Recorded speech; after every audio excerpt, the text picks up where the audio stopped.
Our chapter of the day is found to the book of Genesis, chapter 29, verses 1 to 35. It says, So Jacob went on his journey and came to the land of the people of the east, too. And he looked and saw a well in the field, and behold, there were 3 flocks of sheep lying by it. For out of that well they watered the flocks.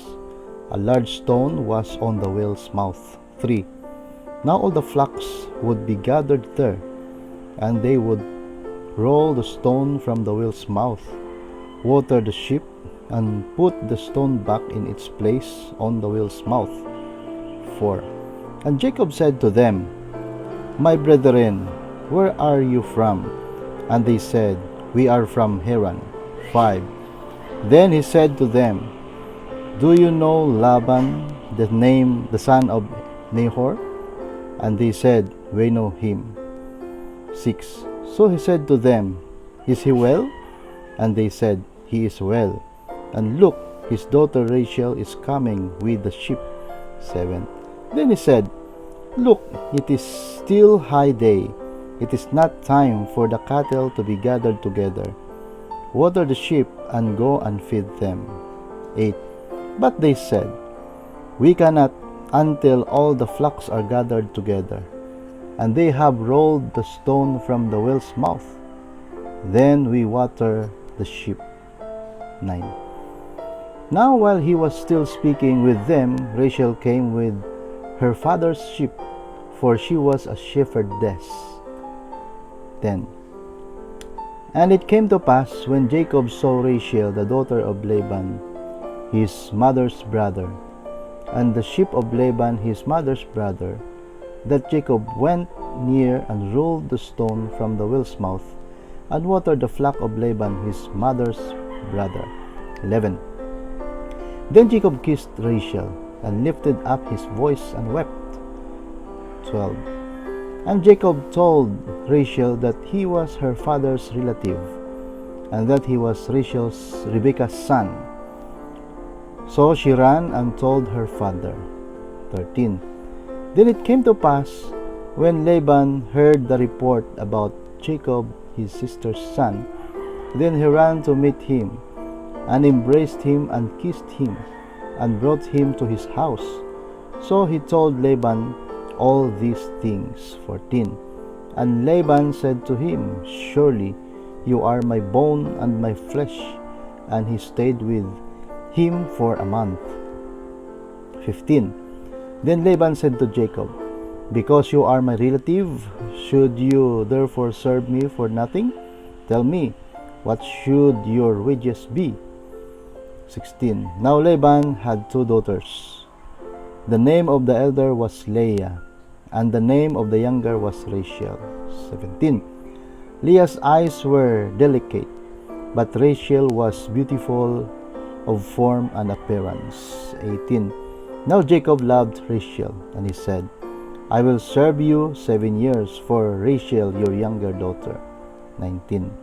And Laban said, It is better that I give her to you than that I should give her to another man. Stay with me.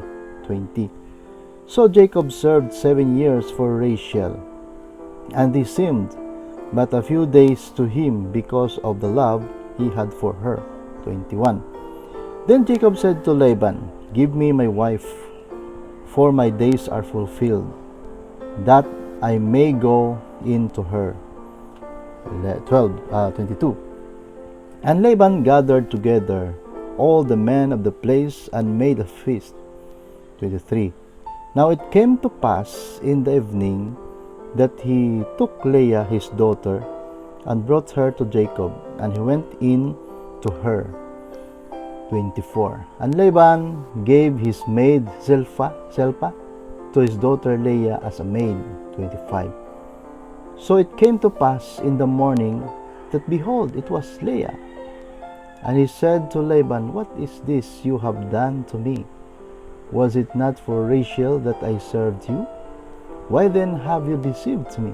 26. And Laban said, It must not be done so in our country, to give the younger before the firstborn. 27. Fulfill her week, and we will give you this one also for the service which you will serve with me still another 7 years. 28. Then Jacob did so and fulfilled her week. So he gave him his daughter Rachel as wife also. 29. And Laban gave his maid Bilhah to his daughter Rachel as a maid. 30.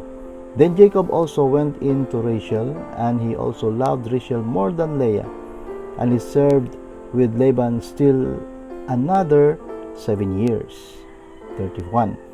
Then the Lord saw that Leah was unloved. He opened her womb, but Rachel was barren. 32. So Leah conceived and bore a son, and she called his name Reuben, for she said, The Lord has surely looked on my affliction. Now therefore my husband will love me. 33. Then she conceived again and bore a son, and said, Because the Lord has heard that I am unloved, he has therefore given me this son also. And she called his name Simeon. 34. She conceived again and bore a son, and said, Now this time my husband will become attached to me, because I have borne him 3 sons. Therefore his name was called Levi. 35. Last verse. And she conceived again and bore a son, and said, Now I will praise the Lord. Therefore she called his name Judah. Then she stopped bearing. So this is our chapter of the day, and also our Bible reading challenge. God bless you all.